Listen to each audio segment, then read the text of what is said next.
नमस्कार मित्रांनो, आपल्या सगळ्यांचं हार्दिक स्वागत आहे आपल्या आवडत्या कार्यक्रमात ज्याचं नाव आहे हॅलो डॉक्टर। मी डॉक्टर निखिल विद्या हरेंद्र शासने आपल्या सगळ्यांचं हार्दिक स्वागत करतो। मित्रांनो, तुम्हाला माहिती आहे हॅलो डॉक्टर हा एक प्रायोजित कार्यक्रम आहे आणि सर्वप्रथम नारळी पौर्णिमेच्या आणि रक्षाबंधनाच्या तुम्हा सर्वांना खूप खूप शुभेच्छा। कार्यक्रमाचा श्रीगणेश करूया एका संस्कृत सुभाषिताने। सुभाषित असं आहे, दानम भोगो नाशः, दानम भोगो नाशः, तिस्रो गतयो भवन्ति वित्तस्य, तिस्रो गतयो भवन्ति वित्तस्य, यो न ददाति न भुक्ते, यो न ददाति न भुक्ते, तस्य तृतीया गतिर्भवति, तस्य तृतीया गतिर्भवति। म्हणजेच मित्रांनो, संपत्तीचा विनियोग जो आहे तो तीन मार्गाने होतो। पहिला म्हणजे दान, दुसरा म्हणजे योग्य प्रकारे त्याचा उपभोग आणि तिसरा म्हणजे नाश। जो व्यक्ती दान करत नाही किंवा स्वतःच्या संपत्तीचा योग्य जो आहे उपभोग घेत नाही, त्याची संपत्ती जी आहे ती तिसऱ्या मार्गाने म्हणजे संपत्तीचा नाश होतो। म्हणजेच त्या संपत्तीचा स्वतःच्या आणि समाजाचा दोघांनाही त्याचा लाभ होत नाही। तर हा झाला संपत्तीचा भाग। आणि ज्ञानाची संपत्ती जर आपण त्याची तुलना केली तर ज्ञानाची संपत्ती आपण जेवढी वाटू, जेवढं दान करू तेवढं ते वाढतं। तर आज आपल्याला भारतीय आयुर्वेद शास्त्रातील ज्ञान घ्यायचं आहे, महासागरातून जे आहे ते ज्ञानामृत घ्यायचं आहे।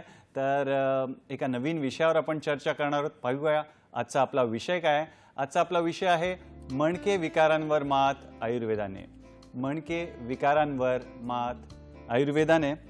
आणि या विषयावर मार्गदर्शन करण्यासाठी तज्ञ आणि अनुभवी आयुर्वेदाचार्य वैद्य अतुल देशमुख सर आपल्या सोबत आहेत। नमस्कार सर, स्वागत आहे कार्यक्रमात। मित्रांनो, सरांचा तुमच्याशी परिचय करून देतो। वैद्य अतुल बाबासाहेब देशमुख, आपण तज्ञ व अनुभवी आयुर्वेदाचार्य आहात। आपण योग आयुर्वेद पदविका ही पदवी देखील प्राप्त केलेली आहे। सरांचं संगमनेर येथे सुसज्ज असं आयुर्वेद रुग्णालय आहे। तेथे ॲडमिट होऊन भरती होऊन देखील उपचार करता येऊ शकतात आणि या रुग्णालयात मेडिक्लेम व कॅशलेस सुविधा देखील उपलब्ध आहेत। त्यामुळे बऱ्याचशा रुग्णांना या सुविधांचा लाभ झालेला आहे आणि लाभ होत आहे। आणि मणक्याच्या विकारांविषयी म्हणाल तर मणक्याचे विकार संधिवात, आमवात, गाऊट, डीव्हीटी, अवॅस्क्युलर नेक्रोसिस, सोरियासिस, आम्लपित्त, मूळव्याध, फिशर, भगंदर, मुतखडा, पित्ताशयाचे खडे, स्त्री पुरुष वंध्यत्व अशा आजारांवर सरांनी यशस्वी उपचार केलेले आहेत। आणि अनेक रुग्णांची जी मणक्याची आणि गुडघ्याची ऑपरेशन्स जी आहेत ती टळलेली आहेत आणि हजारो रुग्णांना त्यांच्या वैद्यकीय सेवाचा लाभ झालेला आहे। नुसतंच मणक्याचे आजार आणि संधिवात, आमवात नाही तर सरांनी जे आहेत पोटाच्या विकारावर म्हणजेच कावीळ, पोटात पाणी होणं यासारख्या त्रासाने पीडित अनेक रुग्णांवर यशस्वी उपचार देखील केलेले आहेत। आणि रुग्णांचं यकृत प्रत्यारोपणाची जी शस्त्रक्रिया असते म्हणजेच लिव्हर ट्रान्सप्लांटचे जे ऑपरेशन आहे ते देखील सरांच्या उपचाराने टळलेलं आहे। आणि सरांच्या हॉस्पिटलविषयी सांगायचं झालं तर संगमनेर येथे हॉस्पिटल आहे आणि सर आपली वैद्यकीय सेवा जी आहे ती ठाणे आणि पुणे सोबत नाशिक, कोल्हापूर येथे देखील पुरवतात। तर असे तज्ञ आणि अनुभवी आयुर्वेदाचार्य आपल्यासोबत आहेत। तर शुभस्य शीघ्रम कार्यक्रमाचा श्रीगणेश करूया। देशमुख सर, पुन्हा एकदा स्वागत करतो। आणि आजचा आपला मणक्याशी निगडीत विषय आहे, तर कृपया मला मणक्याच्या रचनेविषयी सांगा, त्यापासून सुरुवात करूया आपण। कशी असते रचना? की मणक्याची रचना जर आपण बघितली तर साधारण इंग्रजी एस जो असतो ना, इंग्रजी एस प्रमाणे मणक्याची रचना असते। आणि असं आहे की आपला जो सगळा आत्मविश्वास आपण बघतो कुठल्या व्यक्तीचा, जसा त्याच्या चेहऱ्यावरून अभिव्यक्त होत असतो तसंच त्याचा आत्मविश्वासाची मणक्याची जी काही रचना असते, उभं राहण्याची पद्धत, बसण्याची पद्धत, चालण्याची पद्धत, ही सगळी पद्धत प्रॉपर ठेवण्यामध्ये आपल्या मणक्याचा महत्त्वाचा रोल असतो। त्याच्या मणक्यावर देखील त्याचा आत्मविश्वास त्याच्या व्यक्त होत असतो। तर आपल्या मणक्याची रचना जर आपण बघितली तर सर्वसाधारणपणे त्याच्यामध्ये हाडांचा भाग खूप मोठा असतो। म्हणजे 33 मणक्यांपासून आपला पूर्ण मणका बनलेला असतो। यात हाडांचा मोठा रोल असतो। त्याच्यामध्ये त्याला व्हर्टिब्रे असं इंग्रजीमध्ये म्हटलं जातं। आणि त्या हाडांच्या आतमध्ये म्हणजे दोन हाडांच्या मध्ये दोन मणक्याचे जे काही सांधं असतं त्याच्यामध्ये कार्टिलेज नावाचा एक घटक असतो। जसं की आपल्या नाकाचं हाड जरा मऊ असतं, हलू शकतं थोडंसं, ते त्याच पद्धतीने असा तो मऊ हाडाचा भाग त्याला कार्टिलेज असं म्हटलं जातं। तो दोन मणक्यांना एकमेकाला जोडण्याचं काम करत असतो, दोघांच्या मध्ये असतो तो। आणि त्याच्यामध्ये असते मणक्यातली गादी। जी की शॉक ॲब्सॉर्बन्सचं काम करते. म्हणजे जसं आपण कुठे प्रवासाला गेलेलो आहोत, प्रवासात धक्के वगैरे लागले आपल्याला गाडीमध्ये प्रवासामध्ये, त्या धक्क्यांमुळे मणक्याचं एकमेकावर घर्षण होऊ नये ही काळजी आपली मणक्यातली गादी घेत असते. ती मणक्याला ताकद द्यायचं कार्य देखील ती आपली गादी करत असते. त्याच पद्धतीने मणक्याचे जे काही मागचे 2 हाडं असतात त्याला आपण हे म्हणतो, जसं एखाद्या पक्ष्याचं जे काही लांब चोच आणि त्याला डोळे आणि मागं त्याचा शरीराचा भाग अशी एक साधारण मणक्याची रचना असते. आणि त्याच्यात जो मागचा सांधा असतो त्याला सॅन्युअल जॉईंट किंवा सॅन्युअल फॅसेट अशा पद्धतीचा सांधा त्याला असं म्हटलं जातं मेडिकल लँग्वेजमध्ये. की म्हणजे तो सॅन्युअल जॉईंट म्हणजे काय की जसं आपण वाकणं, मागे वाकणं, पुढे वाकणं, डावीकडे उजवीकडे वळणं, ह्या सगळ्या क्रिया मोकळेपणाने आपण जे करू शकतो ते आपल्या ज्या मणक्याचे मागचं सॅन्युअल जॉईंट आहे त्या गोष्टीमुळे आपण ते सरळ करू शकतो. अशा पद्धतीने सगळी आपली मणक्याची रचना असते. याच्यामध्ये मग आपल्या मेन सगळ्यात महत्त्वाचा जो पार्ट आहे तो असतो मज्जारज्जू, याला आपण स्पायनल कॉर्ड जो म्हणतो तो याच्यामध्ये असतो. त्याच्यामधून स्पायनल नर्व्स बाहेर पडतात जे आपल्या शरीराला संवेदनेचं कार्य आपल्या विविध करत असतात, आपल्याला जाणीव त्याची करून देत असतात संवेदनांची. त्या स्पायनल नर्व्स त्यातनं बाहेर पडतात. अशा पद्धतीने सगळी आपली ही मणक्याची रचना असते. त्याच्यामध्ये काही रक्तवाहिन्या असतात, मज्जातंतू असतात, अशी विविध पद्धतीने रचना आपली संपूर्ण मणक्याची असते. आणि जो आपल्या पूर्ण शरीराला ताकद द्यायचं काम, गेट द्यायचं काम तो मणका करत असतो. आणि सर, मणक्याच्या विकारांची जर आपण चर्चा केली तर सुरुवात मणक्याच्या झिजेपासून करूया. तर मणक्याची झीज होण्याची प्रमुख कारणं किंवा कुठली कारणं असू शकतात त्याविषयी थोडं आम्हाला सांगा. मणक्याची झीज व्हायची कारणं जर बघितली सर आपण, तर प्रामुख्याने कसं आहे की जसं आता शिरे तिथे शरीराशी शरीराची व्याख्या केली जाते. म्हणजे प्रत्येक क्षणी त्याचं क्षरण होतं, झीज होते, त्याला शरीर असं म्हटलं जातं. त्या अनुषंगानं आयुर्वेदामध्ये वयाचे 3 भाग वर्णन केलेले आहेत: बालवय, तरुणवय, वृद्धवय. बालवयामध्ये कफ, तरुणवयामध्ये पित्त आणि वृद्धवयामध्ये वाताचं आधिक्य शरीरामध्ये असतं. आता वात जर आपण घेतला तर वात जे काही सगळे विअर अँड टिअर म्हणजे शरीराची झीज होणं, नष्ट पावणं, हे जे काही सगळ्या गोष्टी असतात सगळे वातदोष वाढल्यानंतर होत असतात. आणि म्हातारपण म्हणजे साधारण 85 किंवा 50 नंतरचं जे काही वय असतं ते आयुर्वेदानुसार वाताचं वय असतं. आणि जसं हे वाताचं वय सुरू होईल तसं मणक्याच्या आजारांची सुरुवात किंवा मणक्याची झीज होणं ही प्रक्रिया त्यातनं सुरू होत असते. स्त्रियांच्या बाबतीमध्ये जर आपण विचार केलं तर जसं आता स्त्रियांचे ज्यावेळेस पिरियड्स जातात त्यावेळेस इस्ट्रोजन लेवल बॉडीमधले कमी व्हायला लागतात आणि त्याच्यात देखील त्यांच्या मणक्यांची झीज होणं, अशी त्यातनं किंवा हाडांची झीज होणं, हाडं ठिसूळ होणं, अशी प्रक्रिया सुरू होते. त्याच पद्धतीने आपण जो आहार जो आपण दैनंदिन घेत असतो, आपल्या आहारामध्ये जर पोषक मूल्य जर कमी असतील, आता आयुर्वेदाला अभिप्रेत पोषक मूल्य काय आहे, ज्याच्यामध्ये सर्व प्रकारची शरीराला बल देणारे जे काही घटक असतात, उदाहरणार्थ जसं की दूध असेल, तूप असेल, तेलाचा आहारामध्ये मुबलक वापर असावा, सर्व प्रकारचा सुकामेवा असेल, फळं असतील, याचा आहारामध्ये मुबलक वापर करावा. याचा जर आपल्याला आहाराचा जर वापर नसेल तर पोषण शरीराचं कमी होतं. आणि मणका हा एक शरीराचाच भाग आहे. जसं आपण अन्नापासून आपल्या सगळ्या शरीराचं पोषण होत असतं तसं मणक्याचं देखील पोषण आपल्या अन्नापासूनच होत असतं. आणि मग ते जर पोषण मणक्याचं जर प्रॉपर झालं आणि तिथल्या हाडांचं आणि त्या गादीचं जर पोषण जर प्रॉपर झालं नाही, त्याची झीज होऊन विविध मणकेविकार त्यातनं निर्माण होऊ शकतात. त्याच पद्धतीने काही लोकांचं प्रवास खूप असतो, जागरण खूप होतात, अवेळी जेवणं, अवेळी झोपणं, ह्या गोष्टी त्यांच्याकडनं घडत असतात. नंतरनं त्यांचं शारीरिक श्रम खूप होतात. अशी लोक विशेषतः आपण बघतो शेतमजूर असेल किंवा हमाल लोक असतील किंवा कुठली व्यक्ती ज्याला शारीरिक कष्टाची कामं जास्त करावी लागतात. घरातल्या स्त्रिया देखील आपण बघतो की आता हल्लीची किचन सिस्टीम जर आपण बघितली, पूर्वी बायका मांडी घालून चुली पुढं स्वयंपाक करायच्या. चूल गेली, गॅस आला, ठीक आहे, तर काही म्हणजे ते काही काळानुसार बदललं पाहिजे माणसानं.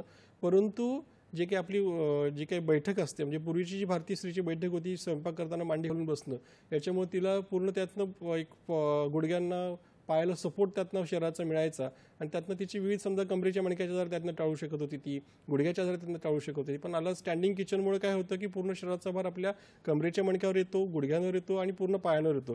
त्याच्यामुळे विविध मणक्याचे आजार होणं किंवा झीज होणं ही प्रक्रिया त्यातनं आणखी जास्त फास्ट व्हायला लागते. अशी काही प्रमुख कारणं याच्या आपल्या मणक्याची झीज होण्याची असतात. आणि त्याच पद्धतीने जर कुठं काही शरीराला मणक्याला जर कुठे काही मार लागलेला असेल त्याने देखील आपल्या मणक्यांची झीज होऊन विविध मणके विकार निर्माण होऊ शकतात. फारच छान. आपल्याला समजेल अशा भाषेत छोटी छोटी कारणं जी महत्त्वपूर्ण आहेत, ज्याच्यामुळे मणक्याचे आजार होताना आपण बघतो, त्याविषयी सरांनी आपल्याला मार्गदर्शन करतात. आणि सर, आपण बघतो की बरेचशा आजकाल बघितलं तर मणक्याची शस्त्रक्रिया होताना पण आपण बघतो. तर या शस्त्रक्रिया कधी करणं गरजेचं असतं त्याविषयी कृपया आम्हाला आधी सांगा की कधी करावी किंवा अत्यंत गरजेचं आहे आता करायलाच पाहिजे शस्त्रक्रिया, तर कशी ओळखायची ती वेळ? असं की समजा आता एखाद्याचा ॲक्सिडेंट झालेला असेल आणि मणक्याला मार लागलेला आहे, मणका फ्रॅक्चर झालेलं आहे, तिथं आयुर्वेद देखील काय सांगतो की तत्र धन्वंतरीणाम अधिकारः, ते धन्वंतरींचं किंवा जे शस्त्रकर्म करणारे जे डॉक्टर्स असतात त्यांचं ते कार्य असतं. अशी शस्त्रक्रिया ही केलीच पाहिजे की म्हणून ती शरीराची त्यावेळेस ती गरज असते. किंवा अतिशय समजा एक मणका जो असतो मणक्यातलं जर गादीची झीज जास्त होऊन मणके एकावर पूर्णपणे चिटकलेले जर असतील आणि त्यातनं समजा त्याच्या खाली पायाच्या संवेदना नष्ट झालेल्या आहेत, हाताच्या संवेदना नष्ट झालेल्या आहेत, स्पर्श केलेला वगैरे काही कळत नाही, अशा वेळेस देखील ती शस्त्रक्रिया करण्याची योग्य वेळ असते. पण इतर ज्या कंडिशन्स असतात त्याच्यामध्ये आपण नक्कीच आयुर्वेदिक उपचाराच्या माध्यमातून मणके विकारावर मात करू शकतो. त्यात आपण प्रेक्षकांना पुढे सांगूयाच. आणि मानेच्या मणक्यापासून सुरुवात करूया. मानेच्या मणक्यात जर समजा दोष आढळला तर ती जी शस्त्रक्रिया ती आपल्याला टाळता येईल का, त्याविषयी कृपया आम्हाला सांगा. आणि एखादा रुग्णाचा अनुभव देखील आम्हाला सांगितला तर आम्हाला समजायला अजून सोपं जाईल आणि आम्हाला जास्तीत जास्त माहिती किंवा ज्ञान मिळू शकतं त्याविषयी. सर, आता कसं आहे की मानेच्या मणक्याच्या जर आपण झीज जर म्हटली तर प्रामुख्यानं जो 5वा 6वा मणका जो आपला मानेचा असतो त्याच्यामध्ये झीज व्हायची शक्यता जास्त असते. कारण आता जसं आता आपण बघितलं की जे आपला स्लाईडमध्ये पण आपल्याला दिसतं, मणके दिसत आहेत, ते मणक्याच्या मध्ये जो निळा पोर्शन आहे, पार्ट आहे, निळा जो भाग आहे, ती म्हणजे आपली मणक्याची गादी आहे. आणि आतमध्ये जे रक्तवाहिन्यांचं जाळं दिसतं थोडंसं आणि काही मज्जातंतू त्यातनं बाहेर पडलेले आपल्याला दिसत आहेत. तर अशा पद्धतीने आपली मणक्याची ही रचना आपली सगळी असते, मानेच्या सेम कमरेच्या पण त्याच पद्धतीने असते. तर ज्यावेळेस आपली जी मणक्यातली गादी असते त्या गादीमध्ये एक न्यूक्लियस नावाचा घटक असतो आणि न्यूक्लियस हा सेंट्रल पार्ट असतो, एकदम चिकट डिंकदाणीसारखा तो घटक असतो. त्याच्या भोवती असतो ॲन्युलस फायबर्सिस नावाचा एक थोडा मांसल तंतूंचं जाळं असलेला एक घटक असतो आणि त्याच्या भोवती त्याची एक रिंग असते. अशा पद्धतीने त्या गादीची सगळी रचना असते. ज्यावेळेस कुठल्याही कारणामुळं मणक्याची झीज होते, आता मणक्याची झीज होते म्हणजे 2 भाग आले त्याच्यामध्ये. एक असतो ऑस्टिओपोरोसिस किंवा ज्याच्यामध्ये हाडांची झीज होणं, हाडं ठिसूळ हा एक भाग येतो. दुसरा असतो ॲक्च्युली गादीची झीज होणं. ज्यावेळेस मणक्याचे आजार आपण बघतो त्यावेळेस त्या गादीची झीज होणं त्याच्यामध्ये प्रमुख कारण मणक्याच्या आजारांमध्ये प्रामुख्याने बघायला मिळतं. आणि गादीची झीज होणं म्हणजे काय असतं की जो आतला सेंट्रल न्यूक्लियस नावाचा जो भाग असतो त्या गादीमधला, त्या न्यूक्लियसची ताकद जर कुठे कमी पडायला लागली, तसं आयुर्वेदामध्ये काय सांगितलेलं आहे की आपले जे सर्व सांधे असतात, मणका हा देखील एक सांधाच आहे, सांध्यांमध्ये एक श्लेषक कफ नावाचा घटक असतो. कफाचे एकूण 5 प्रकार आयुर्वेदामध्ये वर्णन केलेलं आहे. त्यातला श्लेषक कफ नावाचा जो घटक असतो तो सांध्यांना वंगणाचं कार्य करतो, सांध्यांना ताकद द्यायचं कार्य करतो. मणक्याला वंगणाचं, मणक्याला ताकद द्यायचं कार्य हा श्लेषक कफ जो 2 मणक्यांच्या मध्ये असतो तो करत असतो. या श्लेषक कफाची ताकद ज्यावेळेस शरीरातली कमी पडते त्यावेळेस त्या मणक्याच्या गादीचं पोषण मूल्य कमी होऊन मणक्याच्या गादीचे ज्यातलं न्यूक्लियस त्याचं पोषण द्रव्य त्यातलं कमी मिळून त्याची झीज व्हायला लागते, त्याची ताकद कमी पडायला लागते. आणि ज्यावेळेस कुठलंही कारण जर समजा घडलेलं असेल, समजा एखाद्याला खूप श्रम झालेले आहेत आणि तो गादीची झीज, त्याची न्यूक्लियसची झीज झालेली असेल, तर न्यूक्लियस थोडंसं त्यातनं बाहेर यायला लागतं याच्यातून आणि मग कुठेतरी त्यातनं काही थोडासा भाग बाहेर येतो. मग नंतर हळूहळू ते तसंच जर ते चालू राहिलं, दुर्लक्ष त्याच्याकडे जर झालं त्याच्यात तात्पुरते काही उपचार त्याच्यावर जर केले गेले तर मग ते आणखी ती गाडी न्यूक्लियसची झीज होत जाते आणि एक स्टेज अशी येते की मग ती न्यूक्लियस पूर्णपणे त्यातनं बाहेर येतं. याच्यामध्ये असतात म्हणजे प्रोट्रुजन, एक्स्ट्रुजन, सिक्वेस्ट्रेशन असे 3 वेगवेगळे नावं त्याला दिलेली आहेत. न्यूक्लियस थोडंसं बाहेर येण्याला प्रोट्रुजन असं म्हटलं जातं, नंतर त्यातनं जरा जास्त बाहेर येण्याला एक्स्ट्रुजन असं म्हटलं जातं. आणि न्यूक्लियस म्हणजे गादीतला आतला जो महत्त्वाचा भाग असतो, जो गादीला ताकद द्यायचं करत असतो किंवा मणक्याला ताकद सपोर्ट द्यायचं कार्य करत असतो, तो जर पूर्णपणे बाहेर आला त्याला एक्स्ट्रुजन असं म्हटलं जातं. ही त्याच्यामध्ये आपल्या मानेच्या मणक्यामध्ये ह्याची म्हणजे झीज आणि त्यातून होणाऱ्या विविध आजारांची त्यातनं एक प्रमुख कारण असतात. एक त्याचं या पद्धतीने सगळी घटना त्याच्यामध्ये घडत असते. आणि ज्यावेळेस हे होतं असं म्हणजे असं गादीला फुगा येणं आपण ज्याला बोली भाषेमध्ये म्हणतो किंवा गादी नस दबली असं आपण ज्याला व्यवहारामध्ये म्हटलं जातं, तर त्यावेळेस 2 मणक्यातली ही गादीची झीज झाल्यामुळं 2 मणक्यातलं अंतर त्यातनं कमी व्हायला लागतं. आणि ज्यावेळेस ते अंतर कमी व्हायला लागेल त्यावेळेस त्या मणक्यातून जे मज्जारुजू जे बाहेर पडतं त्याला स्पायनल नर्व्ह असं म्हटलं जातं. त्या मज्जारुजूंवर जरा त्यातनं दाब यायला लागतो, त्या नसांवर त्यातनं दाब यायला लागतो. त्याच्यामुळे होतं असं की मग सुरुवातीला समजा हाताची बोटं असतील किंवा हात म्हणजे मानेपासून तर हातापर्यंत वेदना जायला लागतात. मग आणखी तसंच जर ते चालू राहिलं पुढे तर हातामध्ये मुंग्या येतात. क्वचित आणखी त्याच्याकडे जर आणखी दुर्लक्ष झालं तर मग तो हाताला संवेदना वगैरे ज्या असतात त्यांचं प्रमाण कमी व्हायला लागतं. जसं स्पर्श केलेला, चिमटा घेतलेला या गोष्टी त्यातनं एवढ्या व्यवस्थित जाणवत नाही. आणखी तसंच जर ते चालू राहिलं, दुर्लक्ष जर त्याच्याकडे जर झालं, पूर्ण तीव्र स्वरूपातल्या वेदना हातामध्ये सुरू होतात. आणि जर आणखी दुर्लक्ष झालं तर त्याच्यामध्ये काय होतं की आपले जे स्नायू असतात हातातले, स्नायूंची ताकद थोडी कमी पडून मग हातातली ताकद कमी पडायला लागते. आणि त्याच्या पुढची स्टेज असते मसल वेस्टिंग, म्हणजे स्नायूंचा आकार बारीक होत जाणं. अशा पद्धतीने ती सगळी घटना याच्यामध्ये आपल्याला मानेच्या मणक्यामध्ये जर झीज होऊन त्यातनं जर विविध आजार त्यातनं जर उद्भवले ते त्यातनं होऊ शकते. काही लोकांमध्ये ऑक्सिपिटल रिजन आपला जो असतो म्हणजे डोक्याचा मागची जी भाग असते त्यामध्ये डोकेदुखी होणं हे देखील मानेच्या मणक्यातलं जर नस दबली त्यातनं जर हे झालं तर होऊ शकतं. आणि याचे जर आपण समजा उपचार जर बघितले मानेच्या मणक्याच्या समजा झीज होऊन झालेल्या याच्यामध्ये, तर याच्यात प्रामुख्याने असं असतं की ती गादी जी आहे, गादीला ताकद देणे हे त्याच्यामध्ये प्रमुख उपचाराचा भाग असतो. मग याच्यामध्ये आयुर्वेदामध्ये विविध औषधं देखील याच्यात सांगितलेली आहेत. डाएट किंवा आहाराचा काही भाग असतो, पंचकर्मातले काही क्रिया असतात, योगासनाचे विविध प्रकार असतात. त्यातला सगळ्यात प्रमुख जो आपण आहाराचा जो भाग आहे, जसं आपण आपल्या कार्यक्रमाच्या सुरुवातीला सांगितलं, दूध, तूप, पौष्टिक द्रव्य, ड्रायफ्रुट्स वगैरेचा आहारामध्ये वापर करणं, याचा आहारात नियमित वापर केला पाहिजे. गव्हाचा वापर आहारामध्ये नियमित केला पाहिजे. अशा पद्धतीने सगळं पौष्टिक जर खाणं त्याच्यामध्ये शरीराला जर आपण दिलं, त्यातनं आपलं शारीरिक बळ वाढून त्यातनं आपल्या त्याच्यावर म्हणजे काही बरं व्हायला मदत होत असते. त्याच पद्धतीने दुसरा जो महत्त्वाचा भाग असतो तो म्हणजे उपचाराचा भाग असतो. आणि उपचारामध्ये असे काही आयुर्वेदामध्ये औषधी वनस्पती असतात की ज्या मणक्याच्या गादीला स्पेसिफिकली ताकद देतात, हाडांची झीज भरून काढतात. अशी काही औषधं आयुर्वेदामध्ये वर्णन केलेली आहेत. त्यात प्रामुख्यानं एक बला नावाची वनस्पती असते. बलेचा वापर जर आपण पोटातून जर दिला, आता त्या बलेच्या नावामध्येच बल हे शब्द आलेला आहे. बल म्हणजे काय की जे आपल्या मांसाला बल देणं आणि शरीरातल्या प्रत्येक घटकाला बल देणं, हाडांना बल देणं, ताकद देणं आणि ज्या मणक्याच्या गादीला बल किंवा ताकद देणं हे त्या वनस्पतीचं कार्य असतं. आणि ते कार्य जिथे ते जसं ती वनस्पतीचं सेवन जर आपण दुधातून जर नियमितपणे जर केलं, तर त्यातनं त्या गादीची झालेली जी काही झीज आहे त्याला गादीला ताकद द्यायचं कार्य ती करते. आणि हाडांची झालेली झीज देखील म्हणजे आपण ऑस्टिओपोरोसिस म्हणतो तो देखील त्यातनं रिव्हर्स होऊ शकतो आणि ती देखील झीज त्यातनं भरून निघायला त्याने मदत होत असते. आता ह्या बलेपासूनच विविध औषधं तेल तयार केली जातात, औषधी तेलं असतात. जसं धानवंतर तेल असेल किंवा बला तेल असेल, क्षीरबला तेल असेल, बला अश्वगंधी तेल असेल, बड गुडचरी तेल असेल, ते रुग्णाच्या आजाराच्या कंडिशननुसार वेगवेगळे तेलं त्याच्यामध्ये वापरली जातात. हे तेलांचं नस्य करणं म्हणजे काय, ती आता माझ्या हातात एक बाटली आहे, याला ड्रॉपर आहे, तेल आहे बाटलीमध्ये.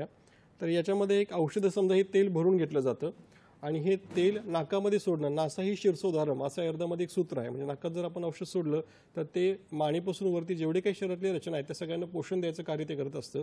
आणि मानेच्या मणक्यातली झालेली झीज आहे ते भरून काढण्याचं कार्य हे नस्याच्या माध्यमातून आपण करू शकतो. हा आयुर्वेदामधला नस्य उपचार असतो.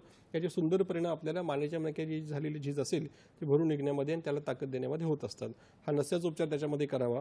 त्याच पद्धतीनं दुसरे काही शेक याच्यामध्ये असतात. जसं की आता ही एक पोटली माझ्या हातामध्ये आहे, या पोटलीचा शेक जर आपण तिथं जर केला त्याला मानेपासून हातापर्यंत, तर त्यातनं मग काय होतं की जे आपल्या वेदना ज्या असतात मानेपासून हातापर्यंत होणाऱ्या वेदना त्यातनं त्या कमी यायला मदत होत असते.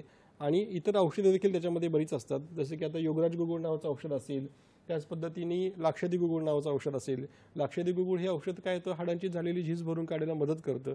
योगराज गुगुळची जर गोळी सेवन जर केली तुपातून किंवा तेलातून जेवल्याच्या नंतरनं, तर ती त्या मणक्याला ताकद द्यायचं कार्य ती गोळी करत असते.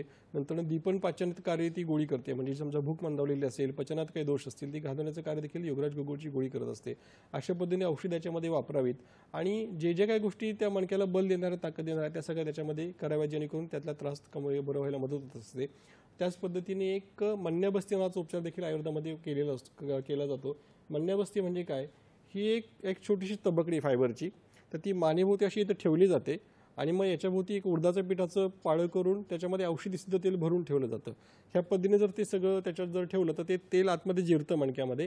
जेवढं तेल जिरेल तेवढी त्या गादीची ताकद मणक्याची वाढायला लागते आणि ती जशी वाढेल तसं मग तिथले ती त्रास खालची जे काही त्याच्यावर प्रेशर येणं, मज्जातंतूर वगैरे कमी येत जातं आणि मग ती झालेली झीज भरून निघून त्यातनं आपण मणक्याचे जे काही दोष आहेत त्यावर नक्कीच त्यातनं मात करू शकतो. त्याच पद्धतीनं पंचकर्मातली बस्ती नावाची क्रिया असते. तर बस्तीचा देखील याच्यामध्ये महत्त्वाचा रोल असतो.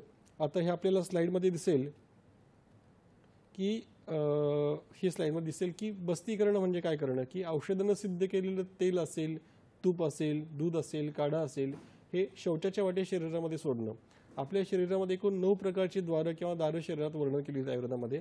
आणि 10वं जे सूक्ष्मद्वार जे काही दिसत नाही पण असतं ते म्हणजे आपली त्वचा. त्याच्यामध्ये अनेक छिद्र असतात जी विविध आपण जे काही लावू त्वचेला ते शोषण्याचं कार्य त्या छिद्रांद्वारे केलं जातं. अशा पद्धतीने सगळं ते असतं. आणि ह्या बस्तीद्वारे जे असते एक औषधी तेल, दूध, काढा जे काही आपण आतमध्ये शरीरामध्ये सोडू, तर ते त्या तिथून जे आपलं पक्वाशय किंवा मोठं आतडं जे असतं ते मोठ्या आतड्यामध्ये जातं आणि मोठ्या आतड्यामधून पूर्ण शरीरामध्ये जे काही विविध वाताची ठिकाणं वर्णन केलेली आहेत आपल्या शरीरामध्ये, त्याच्यामध्ये सांधे, मणका, स्नायू, ब्रेन, मज्जातंतू, ही जानेवारी घटक म्हणजे शरीरातल्या प्रत्येक पेशीपर्यंत तिथं ते लवकरात लवकर पोहोचतं. आता मग मोठ्या आतड्यातूनच किंवा शेवटच्या जागेचं औषध का सोडावं, तर आयुर्वेदशास्त्रामध्ये असं वर्णन केलं आहे की पक्वाशय कटिशक्ती स्थानं मातस्य तत्रापि पक्वाशय कटिशक्ती स्थानं मातस्य तत्रापि पक्वाधानं तो विशेषतः. पक्वाशय कटिशक्ती म्हणजे मोठं आतडं, कटी, कंबर आणि सक्ती म्हणजे मांड्यांचा कंबरेखाली जो पायाचा भाग असतो, हा वाताचे प्रमुख स्थान आहेत. त्यातलं पक्वाशय हे प्रमुख स्थान त्याच्या आयुर्वेदामध्ये वर्णन केलेलं आहे. आणि पक्वाशयामध्ये जर आपण कुठले औषध म्हणजे मोठ्या आतड्यामध्ये जर गुदद्वाराद्वारे जर सोडलं तर ते वाताची जी विविध ठिकाणं मणके किंवा सांधे असतील तिथनं लवकर पोचतं, त्याची क्रिया तिथे फास्ट होऊन तिथल्या झालेले आजार त्यातनं लवकर मुळापासून बरी करायला मदत करत असतं. त्या पद्धतीने मग ह्या बस्तीचा जर आपण याच्यामध्ये जर केला मणके विकारामध्ये किंवा मानेच्या मणक्याच्या आजारामध्ये, त्यातनं तो मुळापासून बरं व्हायला त्याने मदत होत असते. अशी विविध उपचार आयुर्वेदामध्ये याच्यामध्ये केली असतात.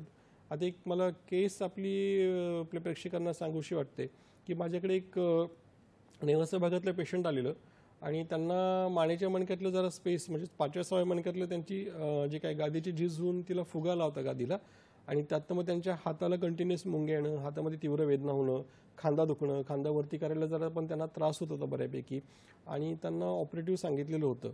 मग ते तर ऐकून इकडून तिकडून पेशंटच्या रेफरन्समधून ते आपल्याकडे आलेले आणि मग त्यांना आपण कसं आपल्याकडे हॉस्पिटल ॲडमिट वगैरे सगळ्या सुविधा असल्यामुळं त्यांना एक साधारण 4 दिवस ॲडमिट ठेवलं आपण तिथे. आणि मग त्यांना ॲडमिट ठेवलं की कसं असतं की आमच्या पेशंटचं डाएट पण पथ्याचं आमच्या नजरेखाली सगळं होत असतं. मग त्यात आम्ही त्यांना ते नस्य करणं, मणण्याबस्ती करणं, मानेपासून हाताला शेक वगैरे करणं, बस्ती करणं आणि प्रॉपर डाएट आणि मेडिसिन्स याचं सगळं त्याला आपण सुरू केलं. तर त्याचा जो काही त्रास होता म्हणजे जवळपास 4थ्या दिवशी आम्ही त्याला डिस्चार्ज केला त्यावेळेस त्याचा त्रास जवळपास 80% त्यातनं क्लिअर झालेला होता पेशंटचा. म्हणजे मुंग्या गेलेल्या हातातल्या, वेदना पूर्ण थांबलेल्या होत्या आणि नंतर मग आता पुढच्या ट्रीटमेंटमध्ये तो पेशंट एकदम व्यवस्थित आहे. म्हणजे फक्त 3 महिने त्याला औषधाचा कोर्स आपल्याला करावा लागला आणि तो पूर्ण त्यातनं आता व्यवस्थित बरा राहून पूर्ण त्यातनं क्लिअर झालेला आहे. फार छान.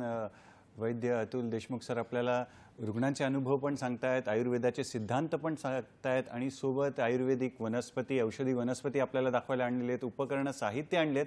ते सगळं आपण शिकणार आहोत. तुर्तास वेळ झाली एका छोट्याशा विश्रांतीची. पाहत राहा आपला आवडता कार्यक्रम हॅलो डॉक्टर, फक्त आणि फक्त दूरदर्शनच्या सह्याद्री वाहिनीवर, प्रत्येक घरासाठी, घरातल्या प्रत्येकासाठी.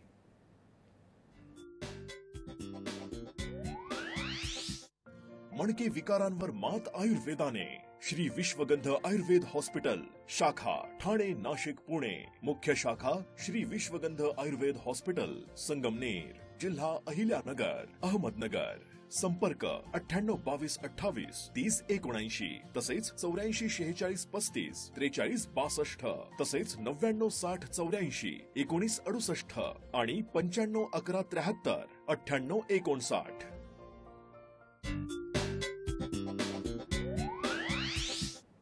विश्रांतीनंतर पुन्हा एकदा आपलं स्वागत आहे आपल्या आवडत्या कार्यक्रमात ज्याचं नाव आहे हॅलो डॉक्टर.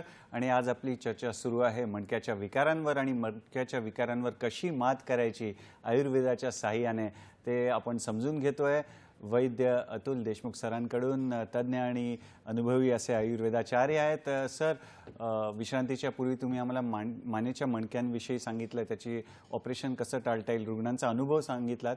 तर कमरेच्या मणक्यांकडे वळूया आणि कमरेच्या मणक्याचा जर काही दोष असेल तर त्याच्याशी निगडीत शस्त्रक्रिया आपल्याला टाळता येऊ शकतात का, आणि एखाद्या रुग्णांचा अनुभव देखील कृपया आम्हाला सांगा. असं आहे की कमरेच्या मणक्याचा जर आपण विचार केला म्हणजे संपूर्ण मणक्याचा जर आपण विचार केला तर प्रामुख्यानं कमरेच्या मणक्यामध्ये दोष येऊन आजार व्हायचं प्रमाण जास्त असतं खूप. कारण पूर्ण अर्ध्या शरीराचा भाग त्या कमरेच्या मणक्यावर सगळा आपला असतो आणि प्लस पुढे असणार आपलं पोट, त्या पोटाचा देखील भार त्या कमरेच्या मणक्यावर येत असतो. त्याच्यामुळे तिथले आजार व्हायची शक्यता जास्त असते आणि कळत नकळत बसणं, आदळणं, आपटणं, काशक्रिया देखील होतं. त्यास जास्ती करून आपला जो सफर होतो तो कमरेचा मणका सफर होत असतो. हे सगळ्या गोष्टींमुळे कमरेच्या मणक्यात दोष येणं ही क्रिया प्रामुख्याने घडली जाते. आणि विशेषतः स्त्रियांचा जर आपण विचार केला तर बाळंतपण त्यांच्या शरीरातला एक आयुष्यातला एक महत्त्वाचा भाग असतो. त्या बाळंतपणानंतर त्यांच्या कमरेच्या मणक्यामध्ये अनेक दोष यायची शक्यता त्यातनं असते. आणि त्यातनं कारण हल्ली कसं होतं की पूर्वीची काळी बाई त्या स्त्रीला बाळंतपणानंतर कंपल्सरी 1 महिना ते 3 महिने विश्रांती दिली जायची, अभ्यंग केलं जायचं, पौष्टिक खाणंपिणं दिलं जायचं, शेकशेगडी केली जायची. हल्ली ते शेकशेगडीचं प्रमाण बरंचसं कमी झालेलं आहे. त्याच्यामुळं वात स्त्रियांच्या शरीराला नंतर जास्त वाढतं आणि त्यांना मग कमरेच्या आजारात मणक्यामध्ये दोषाची शक्यता जास्त असते. आता ज्यावेळेस कमरेच्या मणक्यामध्ये दोष येतो त्यावेळेस तो शक्यतो 4था-5वा मणका जो कमरेचा असतो त्याच्यामध्ये अंतर कमी, स्पेस कमी होण्याची शक्यता जास्त असते. मग त्यातनं नंतर मग सियाटिकासारखा आजार उत्पन्न होतो किंवा त्याच्यामध्ये कमरेच्या मणक्यामध्ये प्रचंड वेदना, त्यामुळे वेदना खाली कमरेच्यापासून सीट, मांडीचा मागचा भाग, पोटरी, टाचेपर्यंत वेदना जाणं, अशा प्रकारचे त्यातनं आपल्याला चित्र रुग्णाच्या शरीरामध्ये बघायला मिळतं.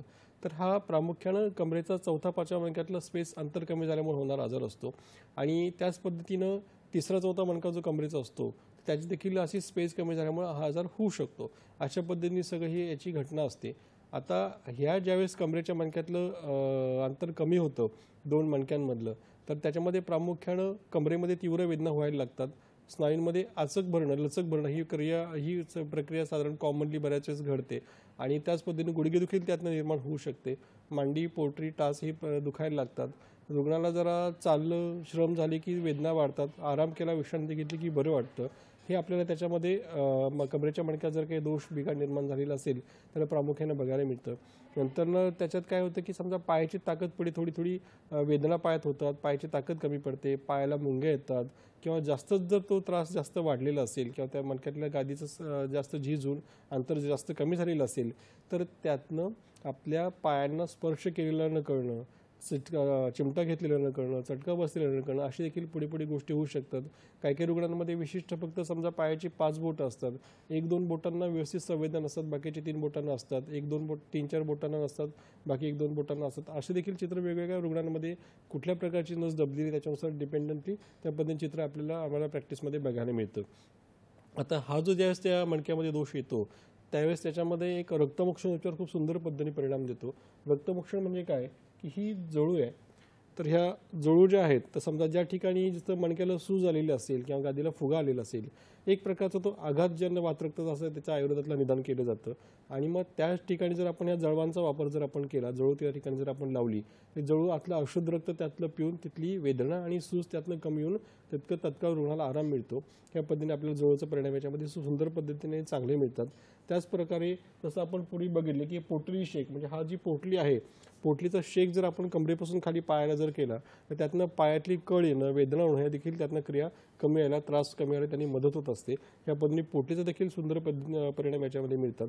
आणि कमरेचा जो मणका आहे त्या मणक्याला ताकद देणारे काही घरगुती उपचार देखील आपण करू शकतो. विशेषतः जसं की अळीव असेल, एरंड्याच्या 2 किंवा 4 बिया त्यांचं वरचं टर्कल आणि आतला नार काढून त्याची थोडी सुंठ टाकून, अळीव टाकून खीर करून खाणं, या गोष्टी जरी आपण त्याच्यात खोबरं वगैरे टाकून खीर करून खाणं, या गोष्टी जरी आपण त्याच्यामध्ये केल्या, बदामाचा जर आहारामध्ये थोडासा वापर नियमितपणे जर ठेवला, त्यातनं आपल्या त्या कमरेच्या मणक्यातली जी काही आहे गादी तिची ताकद वाढायला त्यांनी मदत होते. आणि ती एकदा ती गादीची ताकद वाढली की आपसुकच खालचे त्रास जे आहे ते त्यांनी कमी व्हायला आपल्याला मदत होत असते. अशा काही गोष्टी आपण करू शकतो.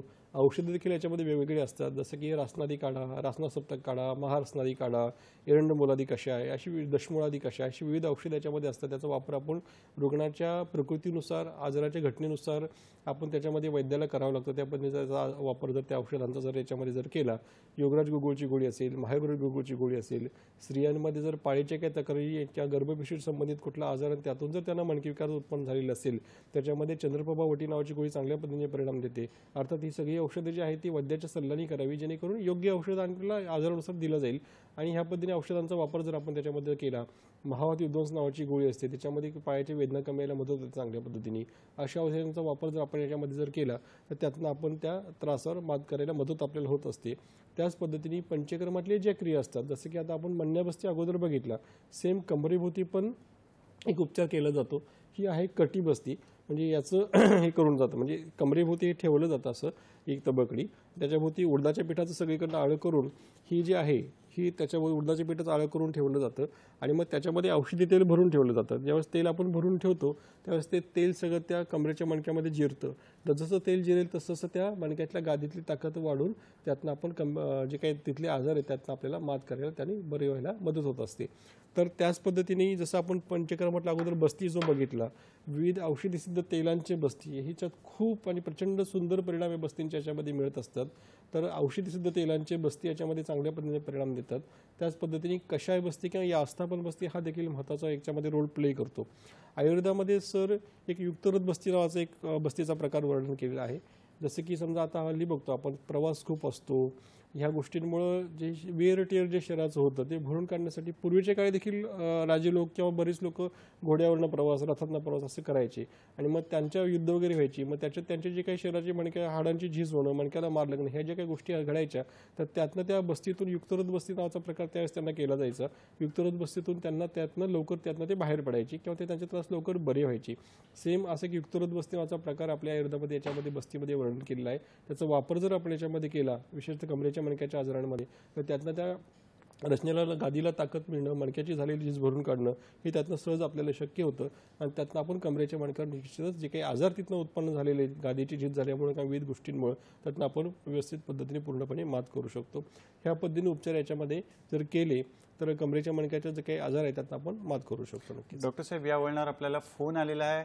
महाराष्ट्राचे जे सांस्कृतिक केंद्र आहे पुण्यातून फोन आलेला आहे. मंगलताई आपटे यांचा फोन आहे. पाहूया त्यांचा प्रश्न काय आहे. नमस्कार मंगलताई, स्वागत आहे कार्यक्रमात. कृपया आपला प्रश्न विचारा. नमस्कार. मला असं विचारायचं आहे, जलोदर झाला तर काही जण म्हणतात की पाणी जास्त पिऊ नये आणि दुसरी गोष्ट म्हणजे ते रसाळीच्या वगैरे राया खायत आणि मणक्यात जर गॅप असेल ना तर त्या भिंतीला पाय ठेवून असं हे केलं किंवा महानारायण तेल लावलं तर ते कितपत योग्य आहे? हे माझे 2च प्रश्न आहेत. धन्यवाद. पहिले जरा कृपया परत विचारायला पाहिजे आपण. पहिले जलोदर झाल्यावर पाणी पिणं सांगितलं जातं किंवा लाह्या वगैरे खायला सांगितल्या जातात, ते कितपत योग्य आहे असा त्यांचा प्रश्न होता. आणि दुसरा मणक्याशी निगडीत होता. जलोदर जर झालेलं असेल त्याच्यामध्ये पाणी आयुर्वेदामध्ये बंद करायला सांगितलेलं, कारण ऑलरेडी पोटामध्ये पाणी असतं, त्यात वरून आणखी जर पाणी पिलं तर पोटात पाणी वाढण्याची शक्यता असते किंवा ते पाणी पूर्णपणे बंद करावं. वैद्याच्या सल्ल्यानं योग्य ते पथ्य ज्याच्यामध्ये प्रामुख्यानं दूध, ताक किंवा हुलग्याचं किंवा मुगाचं कडण किंवा गरम गरम भाजलेल्या तांदळाचा भात पाणी काढून टाकलेलं आणि कडण असं साधं अन्न जर आपण घेतलं वैद्याच्या सल्ल्यानं तर जलोदर त्यातनं लवकर पूर्णपणे बरं व्हायला आपल्याला मदत होत असते. सोबत योग्य ती औषधं वैद्याच्या सल्ल्यानं केली जाणारी. आणि दुसरा जो आपला जो प्रश्न होता की मणक्याच्या संबंधातला, तर मणक्यात जर काही दोष निर्माण झालेले असेल कमरेच्या मणक्यामध्ये वगैरे तर सपोर्टसाठी हलकीशी उष्टी कमरेच्या मणक्याला देणं आणि नियमितपणे महानारायण तेलाचं मसाज तिथनं कमरेपासून खाली पायाला करणं हे देखील त्यातनं उत्तम पद्धतीने परिणाम देईल. सोबत महानारायण तेलाची बस्ती जरी आपण करून घेतली तरी त्याचे देखील चांगले परिणाम आपल्याला नक्कीच त्यातनं मिळतील. फारच छान, धन्यवाद सर आपल्या मार्गदर्शनासाठी. मित्रांनो, असेच फोन करून तुम्ही प्रश्न विचारत जा जेणेकरून आपल्याला जास्तीत जास्त ज्ञान घेता येईल आयुर्वेद शास्त्राचं. तुर्तास वेळ झाली एका छोट्याशा विश्रांतीची. पाहत राहा आपला आवडता कार्यक्रम हॅलो डॉक्टर.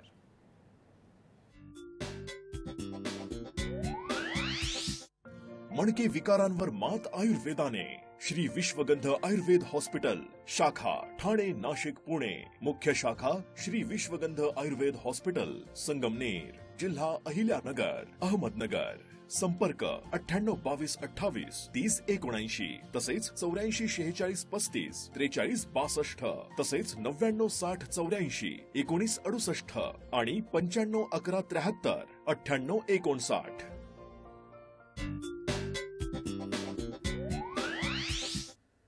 विश्रांतीनंतर पुन्हा एकदा आपलं स्वागत आहे आपल्या आवडत्या कार्यक्रमात ज्याचं नाव आहे हॅलो डॉक्टर. आणि वैद्य अतुल देशमुख सर आपल्याला मार्गदर्शन करतायत. मणक्याच्या विकारांवर मात कशी करायची आयुर्वेदाच्या साह्याने याविषयी आज आपण माहिती घेतोय, शिकतोय. तर सर, तुम्ही मगाशी सायटिकाचं पण वर्णन केलं. तर सायटिकाची जी शस्त्रक्रिया असतात सायटिकावर, तर त्या पण आपल्याला टाळता येतात का? एखादा जर आम्हाला अनुभव सांगितलात तर ते बरं पडेल आम्हाला समजून घ्यायला. अलीकडचंच माझं एक 15-1 दिवसापूर्वीचं पेशंट आहे, स्त्रीरुग्ण आहे. वय साधारण त्यांचं एक 60पर्यंत 58-60च्या दरम्यान वय आहे. बिचारी गरीब, म्हणजे त्याचं त्यांचे मजुरी वगैरे ते करायचे शेतामध्ये आणि सारखं बैठक काम वगैरे त्यांचं असायचं. आणि मग त्यातनं त्यांना काय झालं की जरा कंटिन्युअस कमरेपासून खाली पायाला मुंग्या, खूप मुंग्या त्यांना येत होत्या. म्हणजे 24 तास मुंग्या म्हटलं तरी हरकत नाही काही. आणि पायामध्ये वेदना त्यांना खूप असायच्या. हात पायाची जी काही बोट आहे त्यातली जी साईडची 2 बोटं असतात त्याच्या संवेदना जरा त्यांच्या नष्ट किंवा कमी व्हायला लागलेल्या होत्या. तर आपण मग त्यांना समजा हे केलं, म्हणजे औषधं वगैरे त्यांना दिली. औषधांमध्ये त्यांना एक 5-10% फरक पडला पहिल्या 7 दिवसांच्या कोर्समध्ये.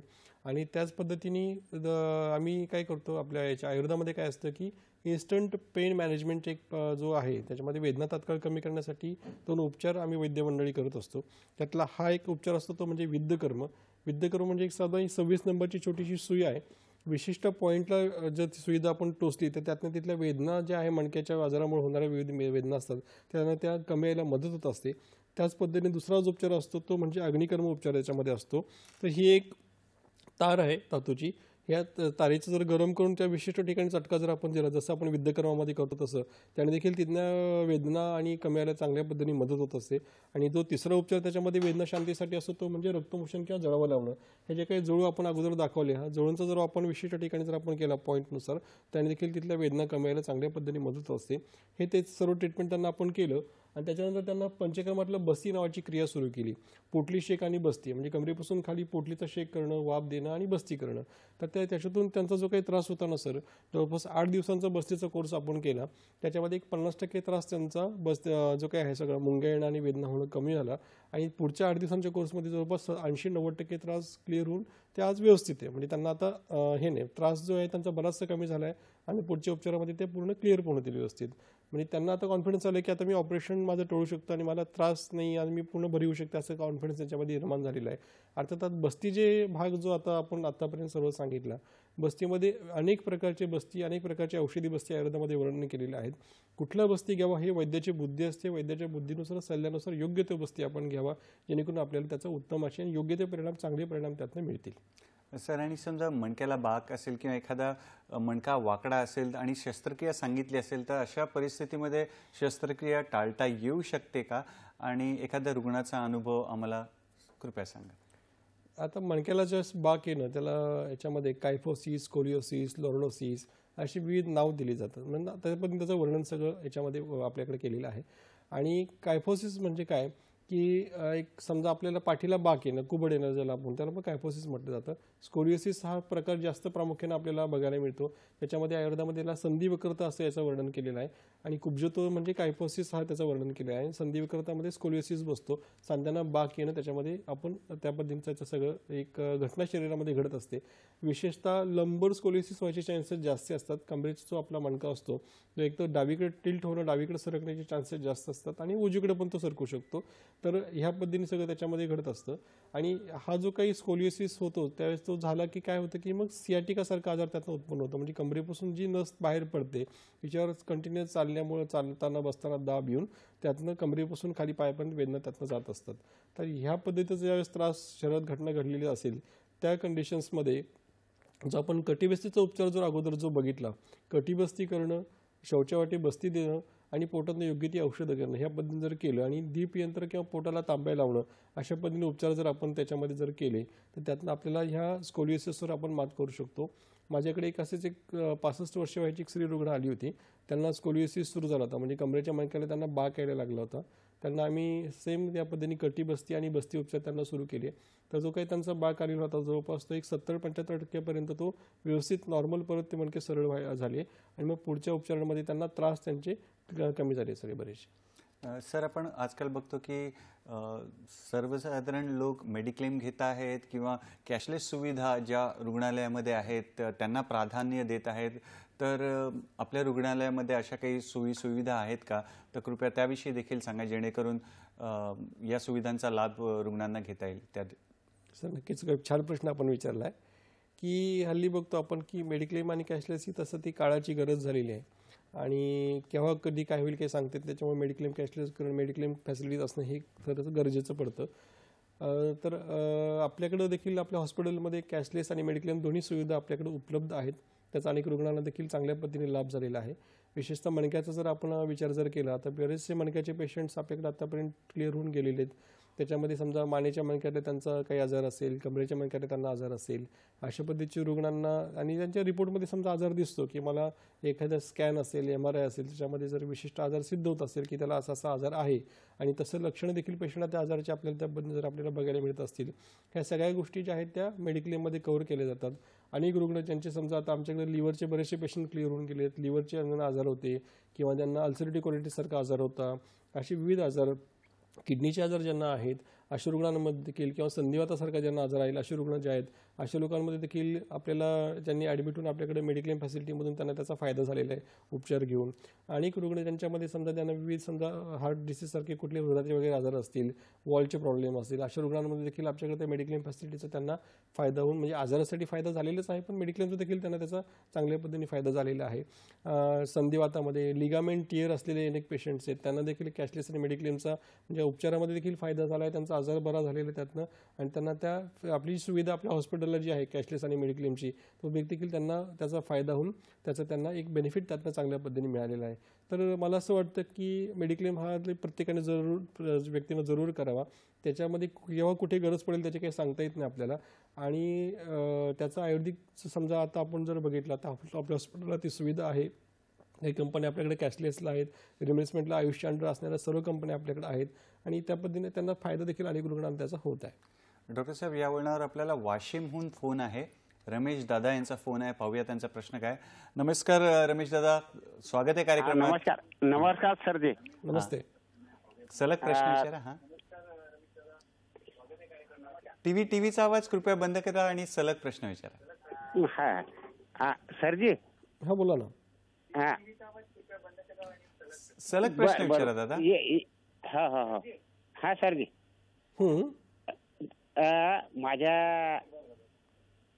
माझ्या पत्नीचं वय 45-46 आहे आणि ते तिच्या जे उजव्या पायात आहे ना ते थोडस टाचचं हाड वाढलेलं आहे. तर ती जर बसली अशी जर चालू राहिली तर दिवसभर चालू राहते आणि जर समजा एखाद्या वेळेस अर्धा एक घंटा बसली तर तिला चालताच येत नाही. हा ठीक. हा, अजून काही विचारायचं सर? अजून काहीच नाही सर. आम्ही एखाद्या त्या डॉक्टरकडे गेलो होतो पण त्यांनी थोडं सांगितलं की बाबा याचं थोडं हाड वाढलेलं आहे. बरं डॉक्टर साहेब, तुम्हाला काही विचारायचं आहे का? पुरेसं आहे, मार्गदर्शन करता येईल. ठीक. धन्यवाद आपल्या प्रश्नासाठी. काय सांगणार डॉक्टर साहेब? तर त्याच्यात तसे टाचेचं हाड त्यांचं वाढलेलं आहे. तर तुम्ही असं करा, तिथे आपल्या जवळच्या वैद्याकडनं जाऊन अग्निकर्म नावाचा एक उपचार असतो, त्या वैद्याकडनं अग्निकर्म एक उपचार त्याला करून घ्या. गंधाबिरोजा नावाची एक वनस्पती असते, तिचा अग्निकर्म जर त्या ठिकाणी जर आपण केलं तर आपल्याला त्याच्या वेदना त्याने तुम्हाला कमी यायला चांगल्या पद्धतीने मदत होईल. त्याच पद्धतीने रक्तमोक्षण उपचार, सिरावेद उपचार त्याच्यामध्ये करा, त्याने देखील चांगल्या पद्धतीने फायदा होईल. पोटली शेक जो आता दाखवला आपण, पोटलीचं शेक करा आणि योग्य ती औषधं वैद्याच्या सल्ल्यानुसार युवराज गुगुळचं जर रेग्युलर एरंडले तेलातून घ्यायला सुरू करा सकाळ संध्याकाळ, त्याने आपल्याला चांगल्या पद्धतीने फायदा होईल. आणि चित्रक नावाचं एक औषध असतं, चित्रकाचं पावडर थोडंसं एरंडेल तेलामधून गरम पाण्याचा सकाळ संध्याकाळ सुरू करा, चांगले परिणाम मिळतील. धन्यवाद मित्रांनो, तुमच्या सहभागासाठी धन्यवाद. इथे वेळ झाली की छोट्याशा विश्रांतीची. पाहत राहा आपला आवडता कार्यक्रम hello doctor.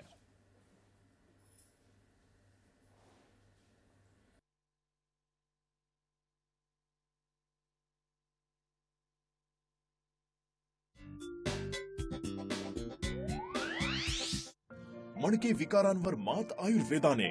Shri विश्वगंध Ayurveda hospital, शाखा ठाणे, नाशिक, पुणे. मुख्य शाखा श्री विश्वगंध आयुर्वेद हॉस्पिटल, संगमनेर, जिल्हा अहिल्यानगर, अहमदनगर.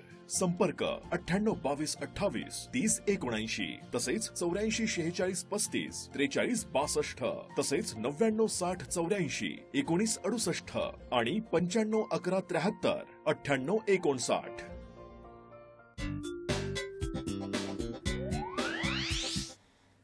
विश्रांतीनंतर पुन्हा एकदा आपलं स्वागत आहे आपल्या आवडत्या कार्यक्रमात, ज्याचं नाव आहे हॅलो डॉक्टर. मणक्याच्या विकारांवर कशी मात करायची आयुर्वेदाच्या साह्याने, या विषयावर मार्गदर्शन आपल्याला करतायत वैद्य अतुल देशमुख सर. देशमुख सर, आम्हाला स्पायनल कॅनाल स्टेनोसिस हा जो एक आजाराविषयी आम्ही ऐकतो वाचतो, तर तो काय आहे आणि त्याची जी शस्त्रक्रिया आहे ती टाळता येऊ शकतं का, त्याविषयी कृपया आम्हाला सांगा. आता स्पायनल कॅनाल स्टेनोसिस जर आपण विचार जर केला किंवा इन जनरल मणक्याच्या आजारांचा जर विचार केला आपण, जिथं की शस्त्रक्रिया सांगितलेली असते, साधारण 100पैकी एक 4-5% लोकांमध्ये हे स्पायनल कॅनाल स्टेनोसिस होऊ शकतो किंवा त्याचं प्रमाण त्या पद्धतीने असतं.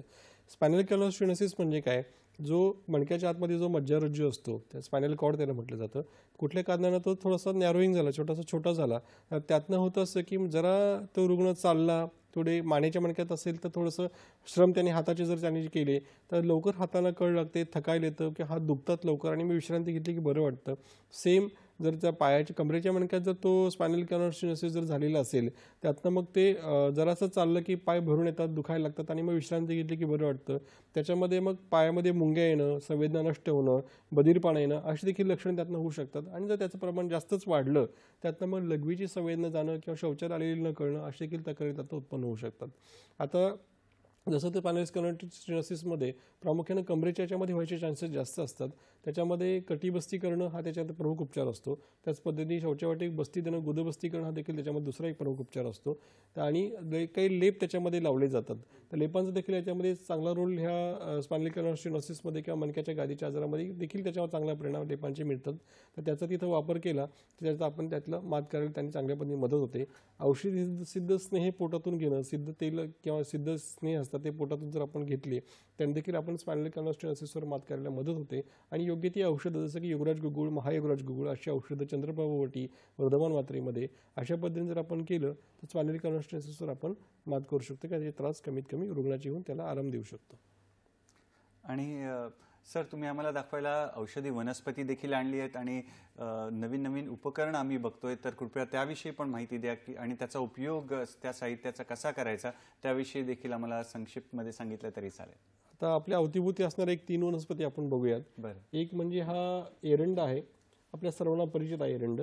तर ज्यावेळेस कमरेच्या मणक्यामध्ये दोष उत्पन्न होतो आणि ते कंबरेपासून पायापर्यंत वेदना ज्यावेळेस तीव्र स्वरूपातल्या वेदना सुरू होतात त्यावेळेस ते एरंड मुळाचा काढा जर हिंगाची पूड आणि थोडंसं सेंधव मीठ टाकून जर घेतला आणि त्या वेदना आपल्याला कमी यायला मदत होते. त्याच पद्धतीने जर आमवात सारखा जर आजार असेल याच्यामध्ये एरंड मुळाचा काढा जर थोडंसं पिंपळीचं पावडर टाकून जर आपण घेतला त्याने आमवातातल्या वेदना आणि सुजवर ठळक त्यांनी कमी यायला मदत होत असते. कमरेच्या मणक्याचा जर आपण विचार केला तर एरंड मुळाचं उपन्हास्वेद त्याच्यामध्ये केलं जातं. म्हणजे एरंडाची जी पानं असतात त्याची पोटली बांधून त्यांनी थोडं तेलामध्ये बुडून गरम गरम शेकवली, त्यातनं कंबर जखडणं वगैरे हे जे काही गोष्टी असतात त्यातनं आपण त्यातनं मात करू शकतो. दुसरी जी वनस्पती आहे ती म्हणजे निरगुडी आहे. ही निरगुडीचा पण सेम उपन्हास्वेद जर आपण निरगुडीचे जर केले म्हणजे निरगुडीचं जर पोटली बांधून तिने गरम गरम तेलामध्ये बुडून तिने जर शेकलं जर कंबर जखडणं किंवा तिथं उसन भरणं ह्या ज्या गोष्टी असतात लचकणं ह्या गोष्टी त्यात आपण त्यातनं मात करू शकतो. तसंच या निरगुडीचा मेद्य किंवा स्मरणशक्ती वाढीसाठी देखील चांगला परिणाम आहे. आणि त्याच पद्धतीने हिवताप किंवा थंडीताप ज्याला आपण म्हणतो थंडीतापामध्ये देखील निरगुडीचा जर काढा जर सेवन केला पिंपळीची पूड टाकून तर थंडीतापा देखील मध्ये देखील ती वनस्पती चांगल्या पद्धतीने रोल प्ले करते. त्वचाविकारामध्ये देखील निरगुडी चांगल्या पद्धतीने रोल प्ले करते. आणि तिसरी जी वनस्पती आहे ती म्हणजे आपल्या सर्वांना सुपरिचित अशी रुई आहे. तर ह्या रुईचं जे आहे सेम रुईच्या पानांचा देखील उपन्हास्वेद किंवा पोटली शेक जर आपण त्याच्यामध्ये जर कमरेच्या मणक्याच्या आजाराच्यात जर केला त्यातली तिथली वेदना कमी यायला मदत होते. जलोदर म्हणजे पोटात जर पाणी झालेलं असेल तर रुईच्या पानांचा वरती लेप जर केला त्यातनं ते पाणी शोषण घ्यायचं कार्य देखील रुईची पानं त्यातनं करत असतात. आणि डॉक्टर साहेब, आणि मणक्याचं स्वास्थ्य चांगलं ठेवण्यासाठी आम्हाला काही टिप्स द्या. नक्की. कसं आम्ही स्वस्थ बसताना व्यक्तीनं ताठ बसावं, वाकून बसू नये, चालताना ताठ चालावं आणि झोपताना सरळ पाठीवर झोपावं जेणेकरून आणि थोडं कडक अंथरुणावर झोपावं. मानेखाली थोडीशी हलकीशी पातळ उशी घ्यावी जी की खांद्यांपर्यंत येईल अशा पद्धतीने उशी घ्यावी जेणेकरून मणक्याला सपोर्ट चांगला राहील. योग्य ती योगासनं करावी ज्याच्यामध्ये जसं की भुजंगासन, नौकासन, शलभासन अशी आसनं करावी. सूर्यनमस्कार रेग्युलर घालावेत. त्याच पद्धतीने नस्य म्हणजे नाकात रेग्युलर औषधी तेलाचे तेल पण चालेल त्या थेंब सोडावेत. जवळच्या वैद्याच्या सल्ल्यानं आता पावसाळा आहे, पावसाळ्यामध्ये वात वाढतो यानुसार आयुर्वेदामध्ये ह्या ऋतूमध्ये पंचकर्मातलं बस्तीक्रिया करायला सांगितलेली. मग ह्या बस्तीक्रिया वैद्याच्या सल्ल्यानं जवळच्या वैद्याकडनं करून घ्यावी जेणेकरून आपल्याला मणक्याचं आरोग्य त्यातनं चांगलं राहायला मदत होईल. पाठीच्या मणक्यामध्ये कमरेपासून खाली पायात नियमितपणे तिळतेलाचं मॉलिश करावं. डिंकाचा, बदामाचा, खारकेचा, खजुराचा, दुधाचा, तुपाचा आहारामध्ये नियमितपणे वापर करावा. ह्या पद्धतीने जर आपण केलं आणि पोट रेग्युलर साफ राहील एवढं बघावं जेणेकरून कमरेच्या मणक्यातले विविध आजार आणि पचनाचे आजार आपण त्यातनं टाळू शकतो.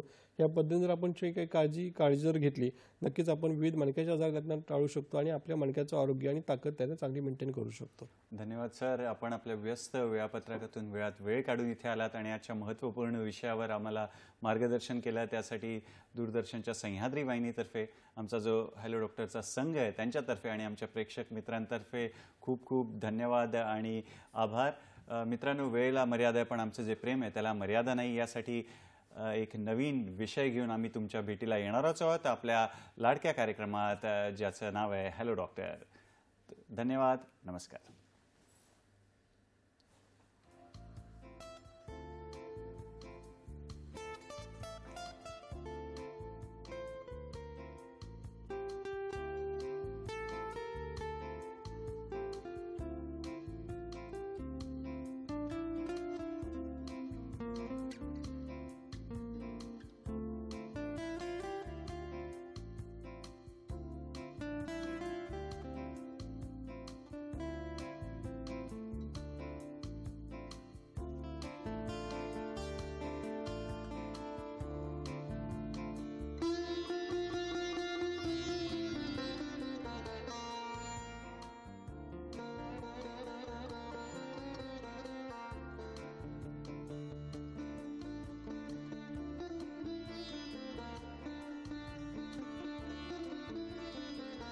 मणके विकारांवर मात आयुर्वेदाने.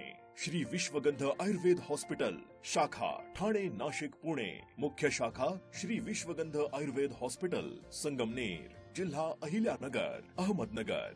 संपर्क 9822283079, तसेच 844645 4362, तसेच 996084 1968 आणि 951173 9859.